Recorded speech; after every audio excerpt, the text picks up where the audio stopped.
સમાચારમાં આગળ વધીએ તો કેન્દ્રીય ગૃહમંત્રી અમિત શાહે પરિવારવાદ મુદ્દે વિપક્ષને આડે હાથ લીધો હતો। તેમણે કહ્યું કે કોંગ્રેસના ભૂતપૂર્વ વચગાળાના અધ્યક્ષ સોનિયાનું એકમાત્ર લક્ષ્ય પુત્ર રાહુલ ગાંધીને પીએમ બનાવવાનું છે કે જ્યારે બિહારના ભૂતપૂર્વ સીએમ લાલુ યાદવ તેના પુત્ર તેજસ્વી યાદવને મુખ્ય પ્રધાન બનાવવાનું લક્ષ્ય રાખી રહ્યા છે।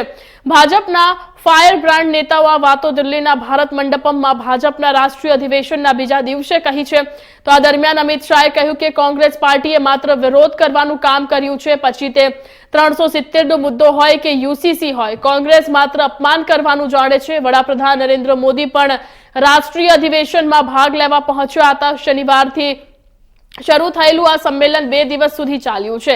રવિવારે એટલે કે આજે આ કાર્યક્રમનો છેલ્લો દિવસ હતો। પહેલા દિવસે પસાર કરાયેલા પ્રસ્તાવમાં દેશની અર્થવ્યવસ્થા અને મોદી સરકારના કાર્યકાળમાં થયેલા વિકાસની વાતો કરવામાં આવી હતી। લોકસભા ચૂંટણી પ્રચારની શરૂઆત કરતા અમિત શાહે કહ્યું કે આજે હું તમારા બધા દ્વારા કરોડો ભાજપના કાર્યકરોને કહેવા માંગુ છું કે આગામી ચૂંટણીમાં 2 છાવણીઓ સામસામે છે। એક તરફ પીએમ મોદીના નેતૃત્વમાં एनडीए गठबंधन है और बीजी तरफ कांग्रेस नेतृत्व में तमाम परिवारवादी पार्टियों घमंडी गठबंधन है। आ गठबंधन भ्रष्टाचार, परिवारवाद और तुष्टिकरण की राजनीति पोषक है। एनडीए गठबंधन राष्ट्र प्रथम सिद्धांत पर चालतु गठबंधन है। इंडिया गठबंधन अन्य पक्षों ने निशान पर लेता अमित शाहे कह્યું કે જ્યારે કોંગ્રેસ આટલો ભ્રષ્ટાચાર કરે છે તો પછી તેના સાથી પક્ષો કેમ પાછળ રહેશે। દિલ્હીમાં આમ આદમી પાર્ટીએ દારૂ કૌભાંડ, મોહલ્લા ક્લિનિક અને અન્ય ઘણા કૌભાંડો કર્યા છે। તેમણે કહ્યું કે એ તો લોકોના મેડિકલ ટેસ્ટ કરાવવામાં પણ કૌભાંડ આચર્યા છે। આ કારણે આજે તેમનું સમગ્ર નેતૃત્વ કોર્ટ અને એજન્સીઓથી ભાગી રહ્યું છે।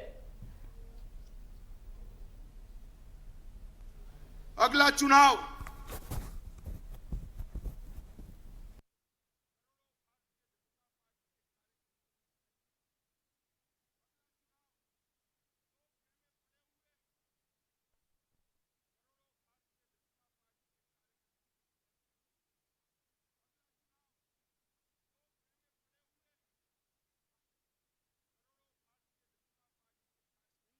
कांग्रेसियों को भी निमंत्रण भेजा, मगर उन्होंने तुष्टीकरण की राजनीति करना तय माना, इसको ठुकरा दिया।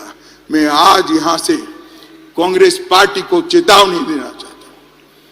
आपने रामलल्ला की प्राण प्रतिष्ठा के निमंत्रण को ठुकराकर केवल ये ऐतिहासिक पल में हिस्सेदार होने से आप नहीं कतराए हैं, आपके देश के महान बनने की प्रक्रिया से अपने आप को दूर कर लिया है।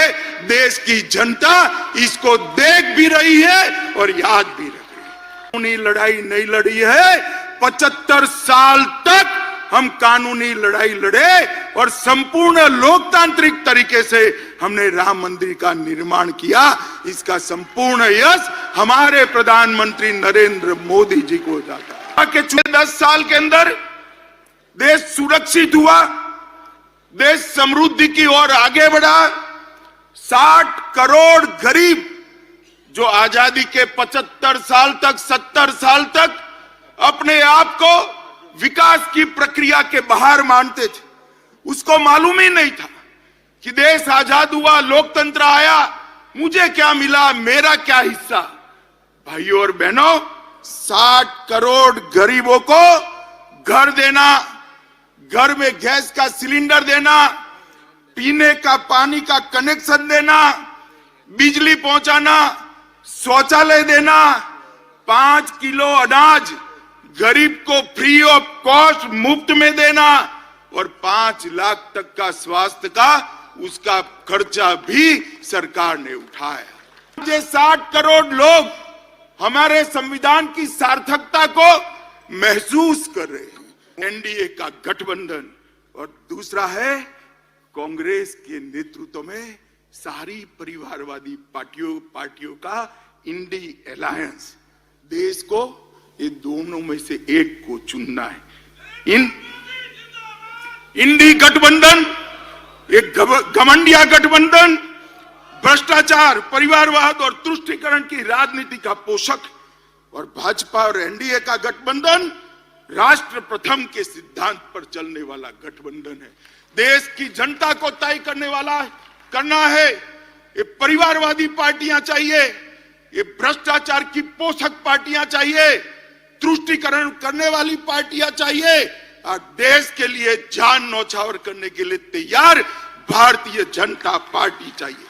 2G घोटाला, शारदा चिटफंड का घोटाला, हिमाचल में सेबों की बिक्री का घोटाला, INX मीडिया का घोटाला, एयरसेल मैक्सिस का घोटाला, अंतरिक्ष देवास का घोटाला, लैंड फॉर जॉब का घोटाला, पंचकुला और गुड़गांव में भूमि आवंटन का घोटाला, इसका नेतृत्व कांग्रेस के हाथ में। कांग्रेस पार्टी एक भारत जोड़ो यात्रा निकली, तोड़ना तो निवेदन तो आपके भारत तोड़ने के हैं, भारत जोड़ो यात्रा लेकर निकले।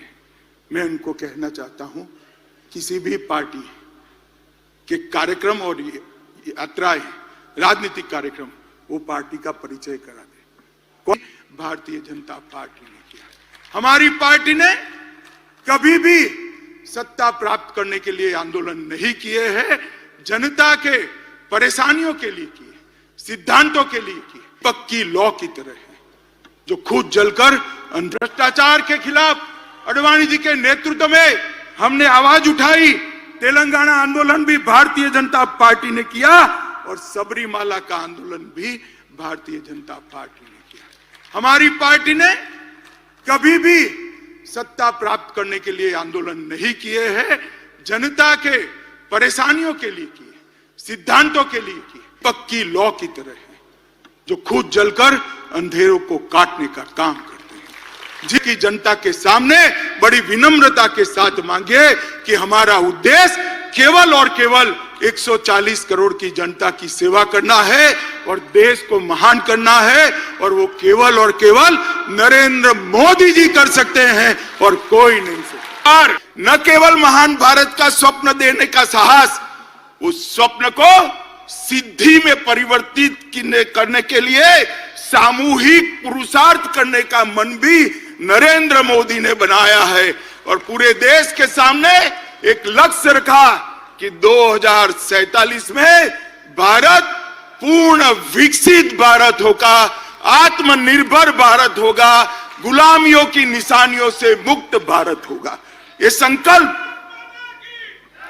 संकल्प पहली बार 140 करोड़ की जनता के सामूहिक संकल्प के माध्यम से आज विश्व के सामने उभर कर आया है, और इस संकल्प का एक्नॉलेजमेंट भी पूरा